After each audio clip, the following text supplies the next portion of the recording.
अच्छा फल लौटकर आना ही आना।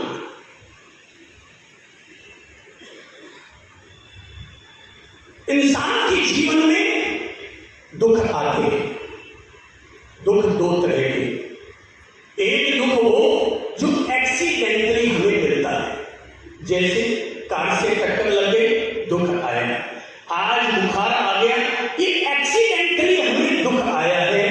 तो एक्सीडेंटली जो दुख आया है वो खुद ही 2-4 दिनों में 2-4 दवाएं लेकर ठीक हो जाएगा। पर एक दुख वो है जो हमारी गलत सोच के चलते, गलत जीवन शैली के चलते, जीवन जीने का सही तरीका न आने के कारण हम दुखी होते हैं। तीसरा एक और दुख है जिसे मैं कहता हूं प्रारब्ध का दुख, भाग्य का दुख।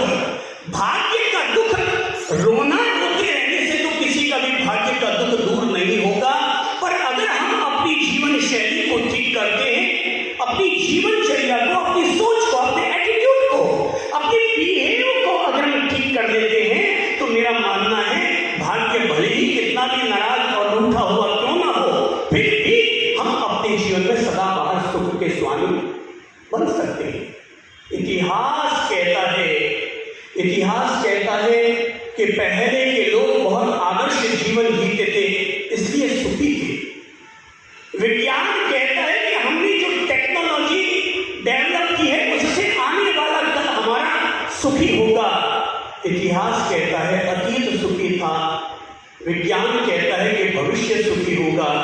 मेरा विनम्र सुझाव है, जो व्यक्ति शांति और संतोष से जीना सीख लेता है, उस व्यक्ति का अतीत भी सुखी था, आज भी सुखी है और कल भी उसका सुखी रहेगा। और जो व्यक्ति तृष्णा के मारे भाग रहा था, वो दुर्योधन कल भी दुखी था, वो कंस और औरंगजेब कल भी दुखी था। और कोई व्यक्ति अब्दुल कलाम, लाल बहादुर शास्त्री, डॉक्टर राधाकृष्णन की तरह आज भी अगर शांति और संतोष से जीता है, तो व्यक्ति आज भी सुखी है। तो सुख का ताना बाना न अतीत से जुड़ा है न भविष्य से जुड़ा है। लोग कहते हैं अतीत में बड़ा सुख था। क्यों भाई? राम जी ने सुख ज्यादा झेला कि दुख ज्यादा झेला? क्या कहेंगे आप लोग हैं? दुख ज्यादा झेला। राम जी ने दुख ज्यादा झेला। महावीर स्वामी जी ने सुख ज्यादा लिया कि दुख ज्यादा लिया? क्या कहेंगे? दुख। संन्यास लेने के बाद, संयम जीवन लेने के बाद पूरे 12.5 वर्ष तक उन्हें केवल संकट ही संकट, संकट ही संकट। कोई कान में कील ठोक रहा है, कोई पांव में कील पका रहा है, कोई हंटर से पीट रहा है, कोई उन्हें औंधा करके और नदी में डुबो रहा है। उन्होंने 12.5 वर्ष तक तकलीफ ही तकलीफ झेली। राम जी ने लगातार 14 साल के वनवास में तकलीफ ही तकलीफ झेली। सीता जी ने तकलीफ ही तकलीफ झेली। दुख तो पहले भी था, पर फिर भी उनको जीना आता था। तो उन्होंने उस दुखमय वातावरण में भी अपने जीवन में मुस्कान को डेवलप कर लिया। सुख का रास्ता उन्होंने अपने जीवन में खोल लिया। जीवन एक जीवन जीने की कला है, और अगर ये कला अगर हर आदमी को आती है, तो मैं दावे के साथ कहूँगा हर व्यक्ति अपने आप को सुखी कर सकता है।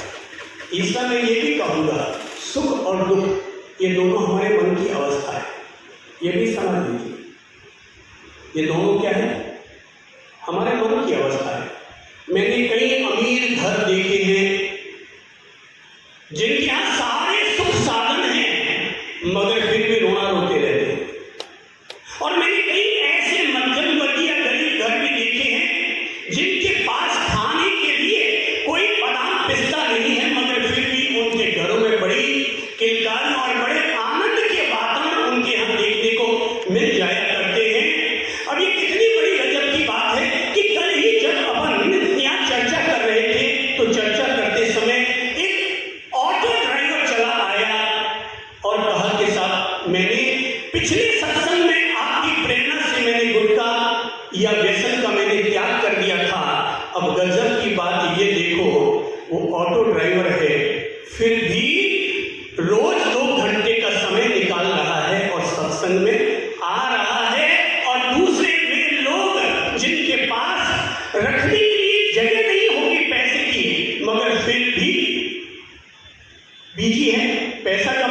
ये उनको भी नहीं पता कि क्यों कमा रहे हैं, बस कमा रहे हैं, कमा रहे हैं, कमा रहे हैं। कोई आदमी थोड़े में भी धीरज धर रहा है और कोई आदमी बहुत सारा पाकर भी भाग रहा है। तो दुखी कौन हुआ, धीरज वाला या भागने वाला? हाँ, तो यानी कि हम खुद ही हमारे सुख दुख के उत्तरदायी हैं। आदमी थोड़े में भी सुखी हो सकता है और बहुत में भी दुखी हो सकता है। मेरे पास पहनने के लिए केवल 2 कपड़े रहते हैं, 2 ड्रेस है मेरे पास।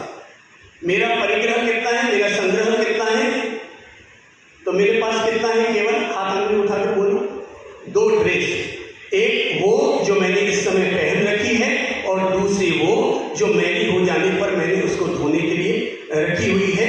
ये कुल 2 ड्रेस में मेरे आराम से 6 महीने निकलते हैं। मैं थोड़े में भी बहुत खुश हूँ और लोग बहुत पाकर भी दुखी हैं। इंसान की भगवान, हर व्यक्ति की भगवान जरूरतें पूरी करता है। अरे जरूरतें तो फकीरों की भी पूरी हो जाती है और तृष्णा और तमन्नाएं तो बादशाहों की भी अधूरी रह जाया करती है। अगर इंसान को जीवन जीना आ जाए तो थोड़े में भी आनंदित रह लेगा। तो मैं फिर कहूँगा, सुखी होना ये आदमी के अपने हाथ में है। दुखी तो हम हैं, पर अगर हम आज से अपने आप को सुखी बनाने का फैसला कर ले तो भाग्य राजी है तब भी और भाग्य रूठा हुआ है तब भी हम अपने आप को सुखी क्या कर सकते हैं कि नहीं कर सकते? क्या बोलेंगे आप लोग, कर सकते हैं कि नहीं कर सकते? अब ये आपके सामने चुनौती है, ये हम सब लोगों के सामने चुनौती है कि हम अपने आने वाले जीवन को हम सुख के साथ जिएंगे या दुख के साथ जिएंगे। मेरा तो तरीका ये है जीवन जीने का। कोई कहेगा साहब मैं कुएं में गिर गया, मुझे निकाल दो। मैं कहता हूँ ले भाई हाथ बाहर निकल जा। कोई कहता साहब मैं कुएं में कूदना चाहता हूँ, ले एक धक्का और जा कुएं में। मियाँ बीवी राजी, क्या करेगा राजी, तू तेरे जिसमें राजी है उसमें राजी रहा। मैं सबसे कह देता हूँ कि भाई सुख से जियो, खुशी से जियो। जिस रूप में भी तुम्हें जीना अच्छा लगता है उस रूप में जियो, पर कम से कम इन आंखों से क्या मत गिरने दो, आंसू मत गिरने दो। क्योंकि भगवान ने जीवन रोने के लिए नहीं दिया है, भगवान ने जीवन हंसने और आनंदित रहने के लिए दिया है। अब इन हाथों से आंखों से आंसू पहुँचो या किसी दूसरे के आंसू पहुँचो, ये अपन लोगों पर निर्भर करता है। हम चाहें तो अपने आंसू पहुँचते रहें और चाहे तो हम दूसरों के आंसू पहुँचते रहें। एक बात तय है,